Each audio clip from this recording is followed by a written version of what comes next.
itakuwa sawa. Dada hapo naitwa nani? Mzazi wako yuko wapi? Babangu na mamangu wote wapo kama. Kuna kitu nataka nikuombee tukizuie kwa habari ya baba yako. Namuona baba yako afya yake ikiwa imeteteleka sana, hata mwili alionao sio mwili wake. Na wakati namuona baba yako nikawa nakuona unasafiri, unaondoka, unarudi kwenda wapi? Kule kwenu. Sasa nikajiuliza, hii safari ninayoiona ni safari ya kwenda kusalimu au ni safari gani? Lakini cha ajabu naiona safari ambayo sio ya kwenda kusalimia. Ni kama kuna taarifa ya ghafla umepewa. Babako anahangaika ni kwa muda mrefu sana. Walishatafuta kila njia,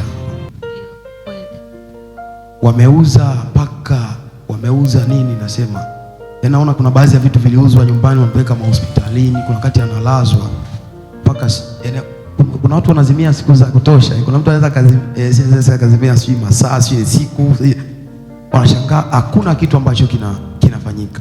Inafika mahali namuona baba yako mpaka kuna wakati ile hali inamfanya kama anataka kama kuchanganyikiwa, sijui yani anakuwa kama anafanyaje, akili yake haiko sawa. Naona kuna wakati ugonjwa unamwelemea mpaka anakuwa kama kichaa, yani kama vile anachanganyikiwa. Kuna wakati mpaka ifika mahali kama kakata tamaa ya kanisani, sababu anaona hakuna msaada.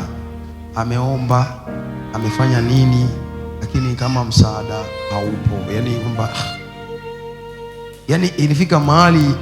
ilifika mahali ni kama ile kwamba tunamwachia Mungu. Si unanielewa?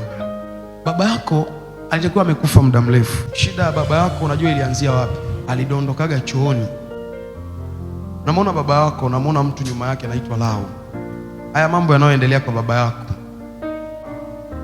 Mama yake yupo, anaitwa nani? Anaitwa Lau. Mama yake, kila roho ya uchawi imrudie Lau. Na hicho kitu kinafanyika saa hii. Kuna mahali mnapitia vitu vigumu kwenye familia yako, mpaka mwenyewe kuna wakati unaona hata wokovu hauna maana kwa sababu ya maisha unayoyaona kwenu. Kuna wakati umeamua utoke kule, umekuja huku upambane angalau hata uwasaidie.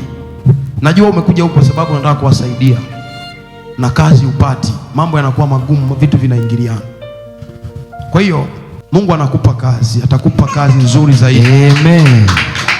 Mnapitia wakati mgumu, hakuna mwenye afadhali kwenu. Hakuna mwenye afadhali. Na wewe unakataa kuona baba anadharaulika kwa sababu baba ndo kichwa na kichwa kimeshambuliwa. Kuna wakati mwingine mambo mengine anaendelea mpaka mama anaosema mzigo mwingi unamwelemea yeye. Naona baadhi ya watoto pale na nini, lakini hawana mchango wote. Kuna kitu hakuna msaada wote, lakini wewe kuna roho unayo ya uloma, ndio unatamani baba aweze kusaidika, labda utafute kitu fulani usaidie nyumbani. Mungu atakusaidia katika jina la Yesu. Amen. Mambo yako vizuri. Kila ambaye anataka kuinuka kwenye familia yenu ili awe tegemeo, anakatwa.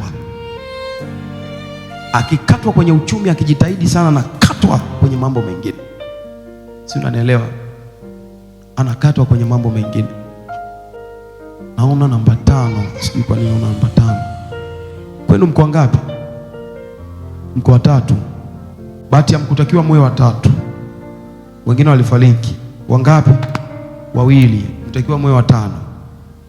Yes. Mbali